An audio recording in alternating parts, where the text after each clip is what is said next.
ইবনে আতাউল্লাহ রাহমাহুল্লাহ বলেন, মনোযোগ নেই বলে কখনো আল্লাহর জিকির ছেড়ে দিও না। জিকিরের ভেতর বেখেয়াল হওয়ার চেয়ে বেশি ক্ষতিকর। সুবহানাল্লাহ। কত মানুষ জিকিরের মাধুর্য থেকে বঞ্চিত হয়, কারণ তারা ভাবে শুধু ঠোঁট নেড়ে কিছু কথা উচ্চারণ করে লাভ কি, যদি এতে আন্তরিকতা না থাকে। এই ব্যাপারটিকে একটি আধুনিক পার্সপেক্টিভ মনে হলেও ঠিক এই চিন্তাধারাকে উদ্দেশ্য করেই ৭০০ বছরেরও আগে ইবনে আতাউল্লাহ রাহেমাহুল্লাহ আমাদের উপদেশ দিয়েছিলেন, জিকিরের ভেতর বেখেয়াল হওয়ার চেয়ে বেশি ক্ষতিকর। আপনি যখন জিকিরের জগতে প্রবেশ করবেন, এর মাধুর্যের স্বাদ পেয়ে যাবেন, আপনি তা কোনোদিন ছাড়বেন না।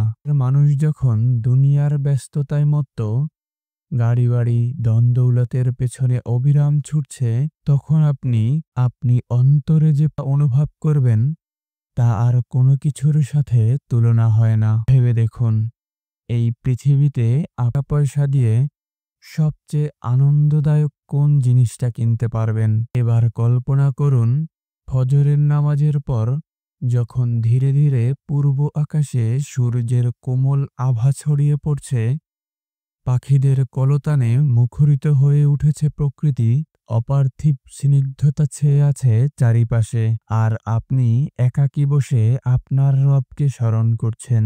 সুবহানাল্লাহ, আলহামদুলিল্লাহ, লা ইলাহা ইল্লাল্লাহু আল্লাহু আকবার। বাহ্যিক কোনো কিছুর সাথে কি এই অভিজ্ঞতার তুলনা হয়? অথচ এই আমলগুলো সবাই করতে পারে না। কত মানুষ এখনো তার রবকে খুঁজে পায়নি, তাই তারা জিকির থেকে বঞ্চিত। কত মানুষ রবকে জেনেও তাওফিকের অভাবে জিকির থেকে বঞ্চিত। আর কত মানুষ এ কারণে জিকির থেকে বঞ্চিত যে তারা এক ধাপেই অতি আধ্যাত্মিক কোনো অভিজ্ঞতা পাওয়ার আশা করছে।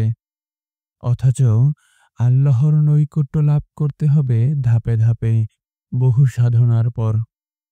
আল্লাহই আমাদেরকে বেখেয়ালিভাবে জিকির করা থেকে মনোযোগ সহকারে জিকির করার তৌফিক দান করবেন, এবং অবশেষে তার তৌফিক পেলে আমরা পরিপূর্ণ আন্তরিকতার সাথে জিকির করতে সক্ষম হব। কিন্তু এ তো এক দীর্ঘ যাত্রা, যে যাত্রার মাধ্যমে আমাদের গোটা অন্তর পরিবর্তন হয়ে যাবে। আবু হুরায়রা রাদিয়াল্লাহু তাআলা আনহুর একটি বক্তব্যে বর্ণিত আছে, যেখানে তিনি বলেন, পৃথিবীর মানুষের আকাশ যেমন নক্ষত্রমালা দিয়ে আলোকিত, জান্নাতবাসীদের আসমান তেমনিভাবে জিকিরকারীদের ঘরের আলোয় আলোকিত হবে। সুবহানাল্লাহ। ওমর ইবনে আবদুল্লাহ আল মাদানী রহিমাহুল্লাহ বলেন, জিকিরের চেয়ে সহজ আর কি বা ছিল? সত্যি, হয়তো কাজটা এত সহজ বলেই আমরা অনুধাবন করতে পারছি না এর পুরস্কার কতটা বিরাট। অথচ একভাবে চিন্তা করলে আমাদের গোটা অস্তিত্বের উদ্দেশ্যই হলো জিকির। কারণ জিকির হলো আল্লাহকে স্মরণ করা, তার নৈকট্য লাভ করা। বান্দার জন্য তার রবের নৈকট্য লাভের চেয়ে উত্তম কাজ আর কি হতে পারে? আমরা যেন দৈনিক জিকিরের একটি অভ্যাস করে তুলতে পারি, যা আমরা আমৃত্যু চালিয়ে যাব। পবিত্র কোরআন পাঠ করা হলো শ্রেষ্ঠ জিকির, যা আমাদের প্রতিদিন অন্তত কিছুটা সময় ধরে করা উচিত। সকাল এবং সন্ধ্যার জিকিরে রয়েছে অপরিসীম কল্যাণ। আমাদের জীবনে প্রতিটি মুহূর্তই জিকিরের দরজা খোলা, এবং প্রতিটি বান্দাই আমন্ত্রিত।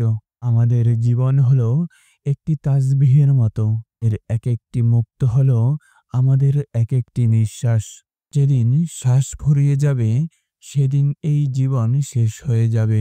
এই সীমিত নিঃশ্বাসগুলোকে আল্লাহর জিকিরের মতো মহিমান্বিত আমলের পেছনে ব্যয় করার চেয়ে উত্তম আর কিছু কি হতে পারে?